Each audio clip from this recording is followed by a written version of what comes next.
Šiuo metu yra parengtas preliminarus Aukštumalės telmologinio draustinio hidrologinio režimo atstatymo projektas.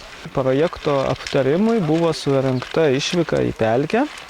Tad vieną dieną seminaro dalyviai keliavo į Aukštumalę.